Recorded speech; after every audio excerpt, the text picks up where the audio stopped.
Es director del Territorio, también está todas las mañanas en Aldiome Misiones, canal de streaming, y con una mirada clave para entender lo que está pasando en la provincia y en el país. Vamos a hablar con Damián Cunal, le damos un fuerte aplauso. Hola, Dami. Un poco exagerada la presentación, pero... El riquelmista número uno. Damián, No, palermista. Ah, bueno. Palermo tenía goles nomás, porque después, Bueno. ya era todo. Sí. ¿Usted hincha de Boca? Fútbol gana el que hace más goles. Sí, ¿Usted hincha de Boca? Sí. ¿Y Sí. cómo ve este proceso bostero? Yo lo escucho todo el día. ¿Está contento con la ampliación de la cancha? No. La ampliación de la cancha coincido plenamente que hay que hacerla. Ajá. Eso desde hace 20 años sé que hay que ampliar la cancha. Pero no es solamente ampliar la cancha, hay que ganar algo. Hay que elegir bien un técnico. Hoy no pido ganar nada, quiero que elijan bien un técnico por lo menos. Nada más. Empezar a jugar bien nomás. Sí, Poco, por lo menos eso, Claro. Te Sí, puedo sí. pasar un datito que seguramente muchos de los oyentes que lo conocen a Damián Cunale porque tiene mucha historia dentro del periodismo local. Ajá. Él no Viejo nació choto, acá, él nació en Buenos Aires. Él es porteño, Ajá. Claro. él es porteño, sos porteño. Sí. ¿Qué barrio? Nacido y criado. ¿Qué barrio? Nací en Capital, pero me crié en Bernal. Bernal. Ujú, Bernal. Bien. Quilmes, partido Quilmes. Sí. ¿Y cómo era ese barrio ahí en Bernal? Y yo era chico, me vine a Misiones a los 9 años. Pero te puedo decir que con la poca conciencia que uno tiene de chico, yo vi la transformación del conurbano más crudo en un lugar en el que podíamos jugar al fútbol en la calle a un lugar en el que no podías estar más en la calle. Y fueron en esos 3 años entre que tuve 6 y tuve 9. Nosotros vivíamos, finales de los 90, finales de los 80, perdón, ¿A en qué se el dedicaba 90. su padre? Su madre? Corralón de madera. Corralón. Corralón de madera, Comerciantes. monte acá y corralón de madera Bien. allá. Y vivíamos a 4 cuadras de lo que sería la Villa Itatí, Ajá. muy conocida por cuestiones de delincuencia, Villa Itatí, Villa Azul y esas. Ajá. Así que es un lugar que se volvió caliente de un día para el otro. Bien. ¿Y se vino para Posadas? No, a Jardín América. A Jardín América. A Posadas vine ya después de ¿A estudiar, sí. ¿Y Sí, cómo sí. fue esa época en Jardín? Ese No, cambio bien, de Bernal a sí, Jardín. totalmente distinto. Porque Totalmente distinto. y llegar No, de ir porteño. solo a la escuela, para caminando y no en transporte, no en colectivo. Ayer justamente estaba haciendo una tarea con mi hija y una de las preguntas era si fue la nueva en algún lugar. Ajá. Y a usted le tocó ser el nuevo. Sí, a en mí un- me tocó ser el nuevo llegando a mitad de año encima, porque nosotros vinimos a mitad de año, no al inicio del año, Ajá. de lo que era tercer grado, igualmente con... Había chicos de mi edad los que yo conocía, porque como mi viejo es de acá, mi viejo Claro. es nacido en Puerto Leoni y nosotros veníamos de vacaciones, entonces mi viejo hizo toda la primaria, toda la secundaria. Tenía venía, primos. venía pupilo al Roque, Ajá. mi viejo. Ah, mirá. En la primaria, después hizo la secundaria allá, entonces nosotros veníamos en las vacaciones a Misiones a ver a mi abuelo y bueno, tenía todos los hijos de los amigos de mi papá de su juventud, que para mí eran mis primos acá. Claro. Entonces eran chicos de mi edad, los que yo conocía, y de hecho entré en la escuela con ellos. ¿Coincidía, por ejemplo, musicalmente con los chicos? Sí, tenía 9 años, sí. Bueno, sí, pero sí, no la había. la adolescencia. Sí, la adolescencia ya estaba. Él estaba sí, entre los parchís ya y los estaba. menudos, él era de los Claro, menudos. claro, era una cosa así. Pero sí, después ya la secundaria ya era otra cosa. Bien. Empezó el heavy metal. El heavy metal. Claro, sí. Ahí ya empezamos. American Garden es heavy metal. Sí. Es ¿Te una vas de a las ir a ver cunas. ahí, sí? Este año no. Este año. No. Y no. ¿Y No, cuándo- no, cuándo- además ya los vi. y- Como 2 palos, boludo. No, además ya los vi. Sí. Además 2 palos. Sí, además 2 palos. Ya los vi. Prefiero guardarme la plata para ver una banda que no vi todavía. Claro. Sí, y Damián, ¿y cómo aparece? ¿Vos venías a estudiar ya periodismo, comunicación? No, yo abandoné varias carreras. Sí, ¿con cuál arrancó? Siempre tomando malas decisiones, porque lo primero que abandoné fue ingeniería en sistemas. Ah. Sí, siempre excelente para tomar decisiones. Hice 2 años de ingeniería entre la UBA y la UTN. Ajá. En realidad hice un ingreso en la UBA y después me pasé directamente desde acá conocí a la UBA, cuando estuve allá conocí la UTN, conocí gente de la UTN y a los 6 meses de la UBA dije, yo voy para allá porque era más el estilo de lo que yo buscaba, la UTN que la UBA. Me fui a la UTN y ahí estuve 1 año y medio y ahí repudrí de las matemáticas y el álgebra y todo eso, y dije, no tengo ganas de esto. Y nada, me vine a hacer periodismo, que era la otra carrera que a mí me gustaba. O sea, siempre me gustaron las dos cosas. Yo aprendí a leer con la revista Noticias, o con el Clarín, con el diario. ¿Y no qué leía referentes cómics. tenías? Así a nivel nacional, o con quién te... De aquella época. De aquella época. Y... No, vos sabés que no tanto, Sí, porque... tenías Neuta... No, bueno, en mi casa se consumía muchísimo periodismo. Muchísimo periodismo político. Los domingos se miraba a Neusta ni a Grondona. O sea, no le podía sacar de ahí a mi viejo, salvo para ver fútbol de primera. Pero se consumía mucho de eso. Se leía mucho Clarín. Claro. En mi casa el Clarín estaba todos los días arriba de la mesa. Clarín, El Territorio, y cuando apareció Primera Edición los diarios estaban todos los días arriba de la mesa. Así que consumía mucho, pero yo consumía mucha radio. Claro. En Buenos Aires consumía mucha radio. Uno de los tipos a los que más escuché en periodismo político era Román Lechmann. Lo escuchaba todas las mañanas, estaba en Rock and Pop. Arrancaban a las 6 de la mañana. Román Lechmann, sí. ¿O el Despertador? No, el Despertador era Román Lechmann con Máximo Montenegro. Son los tipos que yo escuchaba todas las mañanas, antes que arranque cuál es. Así que escuchaba mucho a ellos y después leía mucho La Nata, leía Página 12, 23. O sea que vio todo el periplo Noticias. de La Nata. Sí. La Nata de la izquierda. Sí, porque lo seguí. Sí, porque además lo seguía. Miraba Día D, miraba todo. Es un tipo al que sí vi mucho. Y si me tengo que referenciar con alguien, por ahí sería en lo económico, con los estilos que siempre tuvo Máximo Montenegro, en la forma de explicar la economía y cómo encararlo. Y en lo político, Lechmann en radio y La Nata en el resto de las plataformas. Estamos charlando con Damián Cunales, director del Territorio, también está en Aldiome Emisiones todas las mañanas. Damián, vamos a rosquear un poquito, como decimos acá con Guido. Ay, no me gusta. ¿No te gusta? Tengo mi época de político también, así que... Pero claro, tenés militancia encima. Claro. Vamos a charlar un poco por todo lo que está en el mundo del periodismo. Bien decía, bueno, La Nata seguramente hubiese estado metiendo bocado al respecto. Si estuviera con nosotros, pero sí está el Conadamón, sí está Pagni, sí están todos los principales periodistas del país hablando de esto, que es el caso Libra. ¿Qué hay detrás? ¿Qué impacto político para vos tiene y puede tener? Para mí, Libra está teniendo ahora un impacto político muy grande. Al principio, la primera etapa de Libra no tuvo impacto masivo, te diría, en la comunidad, para mí, dos cuestiones centrales. Una, que la gente no entendía bien de qué se trataba. O sea, era una cosa como que, bueno, jodieron a un par de gentes que se dedica a esta quiniela de las criptomonedas, entraron solo. Entonces, era como algo muy lejano para la gente.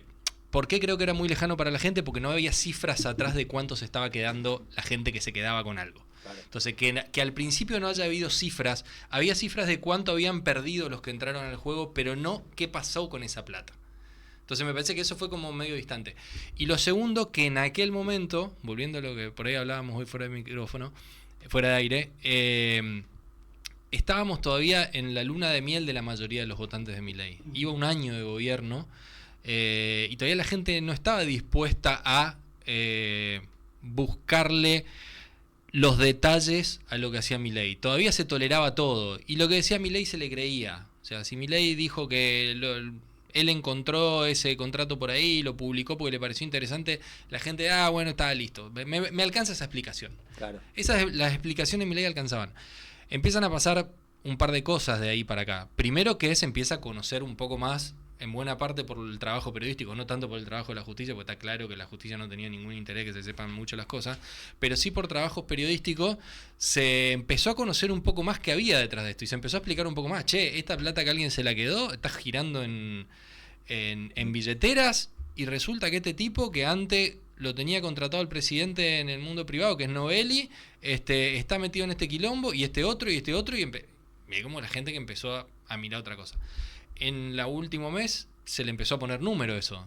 Este tipo se quedó con tanto, este tipo se quedó con tanto, acá fue tanto, allá fue tanto, ya no es un par de loquitos que perdieron plata. Además se habla de 5 millones, 2 millones, 100 8, millones. 100 millones.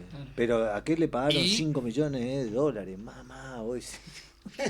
Sí, mucha guita. Y la otra, guita, ¿no? y la otra es que cuando el bolsillo aprieta y la situación económica a la gente en la calle se le empieza a poner muy cruda, se empieza a poner intolerante la gente con este tipo de cosas. Ya no lo digerís tan fácil. Ya me empieza a molestar que vos estés insultando a todo el mundo si yo no llego a fin de mes. Claro. Ya me empieza a molestar que me estén diciendo que vos te llevaste plata por acá o te llevaste plata por allá, o que hay un funcionario tuyo que está siendo investigado, o que hay un ex socio tuyo que está siendo investigado por hacer negocios en torno al Estado y yo no llego a fin de mes. Y te pregunto, por ejemplo, el caso Adorni, por ejemplo, que estamos hablando de mucho menos plata, pero molestó más o menos. Por lo mismo. Yo creo que el caso Adornis molestó igual 2 días. Hasta que aparecieron las conversaciones de Libra. Bueno, ahí hay algo... que esto, para redondear la idea de Libra, esto lo lleva aún más adentro. Y ahí es donde ya la gente empieza, che, no, acá sí hay algo, porque acá hay mensajes, hay llamadas. En ese momento, en el momento que pasó esto, o sea, ya no podés desligarte. Y todo lo otro, y después que todos estos últimos 4 días de Libra, todo lo que estamos conociendo, contradice absolutamente todas las explicaciones. Y ahí ya, bueno... Es que ahí está, me parece que es clave esto, Dami, que uno de los elementos, porque creo que ponerlo en contexto está buenísimo, pero además que se le agregan elementos. Primero la cuestión física, es decir, nosotros podemos tener acceso hoy, si bien con la inteligencia artificial y manipulación y demás, las fake news, pero hay datos que vienen de la justicia y estamos hablando de estos datos de chat que comprometen, como bien decís, las declaraciones del presidente posteriormente a lo que fue el escándalo Libra. Ahí tenemos un elemento físico, ahí podemos ver un chat, podemos ver que hubo llamadas. Lo de Adorni, pudimos ver imágenes de ese señor, del jefe de gabinete, subiendo a un avión privado, que se conoce el cuánto sale. No hace falta ni siquiera saber cuánto sale un avión privado, es mucha guita que seguramente muchos de nosotros ni nos imaginamos, porque conocemos un ticket ordinario de cualquier línea aérea y es muy de avión casta. privado de casta. Y además, y después llevar a la esposa, digo, hay muchas cuestiones que están relacionadas a lo que se ve. Que pasó también con el kirchnerismo, con la Rosadita, con lo de López y los bolsos. Sí, pero ahí te hago una diferencia. Con el kirchnerismo tardó más en impactar. Con esto impacta mucho más rápido porque contradice el relato propio. El kirchnerismo nunca te dijo que no iban a hacer casta. Sí, claro. Esto contradice directamente el relato propio. Entonces el choque me parece que es mucho más fuerte, la decepción es mucho más fuerte, el enojo por el contexto económico es mucho más fuerte. Sabíamos que iba a pasar esto, digamos, ¿no? Ni hablar, o sea, ni hablar. Seguramente era clarísimo, pero ellos mantenían ese relato. Y lo otro, que me parece que suma un montón, que pasó en estos últimos 3 o 4 días, es que la gente que tiene que salir a defender lo hace de una forma muy endeble. El nuevo ministro de Justicia, Maíquez, en los últimos 2 días está tratando de defender la postura del presidente ante Libra. ¿Qué es lo que está explicando él? Que hay que investigar a la periodista. No, él lo que plantea es que va a plantear la nulidad del caso porque estas pruebas se están filtrando de forma irregular. Y van por la periodista. Pero no, igual ya el fiscal de la causa ya la sacó, no la va a llamar a declarar. Pero igualmente, flaco, vos no me estás diciendo que es mentira lo que pasó. O sea, vos me estás defendiendo que como abogado está perfecto. Vos como abogado, si querés sacar del medio a tu cliente, vas a buscar desde la irregularidad del hecho hasta la irregularidad de la investigación. Este tipo fue derecho a la irregularidad de la investigación. No me dice que el hecho no pasó. Claro, es abogado de un lado, no es ministro de todos. Claro, porque vos eso también es ilegal. El caso del lado escondido también. Sí, es el mismo. ¿Cómo salió? Sí, el mismo. Es el mismo. Claro, y de hecho, lo que ocurre con lado escondido tiene hasta la misma cuestión jurídica por la cual se desestimó la causa. Yo que voy es que jurídicamente, si querés, hasta el juez, que lo tiene Servini de cubrir la causa, podría desestimarla y podría darla de baja. El daño político no lo van a dar de baja. ¿Vos decís que vino para quedarse o vos decís que... El daño político ya está. Sí, el daño político de Libra ya está, pero por el contexto. Por el contexto. O sea, es un granito más de arena en esta montaña de cosas que le están pasando a la gente que no le cierran. Que la base más grande es la económica, porque si la economía estuviera bien, acá nadie te da bola lo que está pasando con Libra. Tal cual, digamos. Te pregunto, muchos están diciendo ahora, no sé si ves lo mismo, que los grandes medios, estoy mirando TN acá de fondo, dentro de las pantallas que tenemos, como que el grupo Clarín le está metiendo muchas tapas, ya no está tapando, sino que está metiendo muchas tapas al gobierno, La Nación, Clarín, los grandes medios. ¿Crees que ese balance entre lo político, los medios, la opinión pública se está reestructurando? ¿Cómo lo ves? Sí, se está reestructurando hace varios años. Lo que tienen los grandes medios es que saben medir mucho mejor el timing, les sobra tiempo.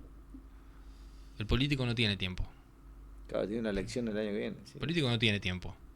A ellos les sobra tiempo. Ellos esperan. O sea, a Cristina, ¿cuánto la esperaron? Hasta que pudieron empujar, digamos. A Milei lo estaban esperando. O sea, Milei le fijó un tuit a Clarín diciéndole que no le iba a firmar el negocio que Clarín... Y esto, con conocimiento de causa, te digo, porque hablo con la gente de cercana a la empresa. Clarín no paró nunca de invertir en lo que es la fusión con Movistar, aunque todavía no se la firmaron. Sigue cambiando antena y sigue metiendo mucha guita, y el otro le tiene fijado el tuit que le dice que no se la va a firmar nunca. Lo estaban esperando. Y lo que sabe Clarín y La Nación, y lo que sabemos, me incluyo, digamos, lo que sabemos dentro de la industria de los medios, es que es muy difícil que nosotros instalemos un tema. Ahora, es muy fácil que nosotros empujemos un tema. Que la gente lo instaló. Esto lo trataron de instalar los medios hace un año y no entró. Ahora, cuando están viendo que todo lo que está pasando con esto que decíamos hoy, de que el contexto da para que la gente empiece a prestarle atención a otras cosas porque está enojada, bueno, ahora hay que empujar. Entonces, los medios ya tienen bien medido ese timing. Entonces no te iban a hacer tapas con Libra el año pasado porque era el pedo. ¿Te queda un ratito más? Sí. Hacemos un cortecito rapidito y seguimos hablando con Damián Cunales sobre la realidad política, económica, social del país. Pasa de todo por República. Somos la Universidad Gastón Dachary. Ofrecemos una educación de vanguardia, con propuestas académicas innovadoras, con una trayectoria de más de 27 años y más de 15 carreras diferentes. Encontranos en uno de nuestros 5 centros académicos.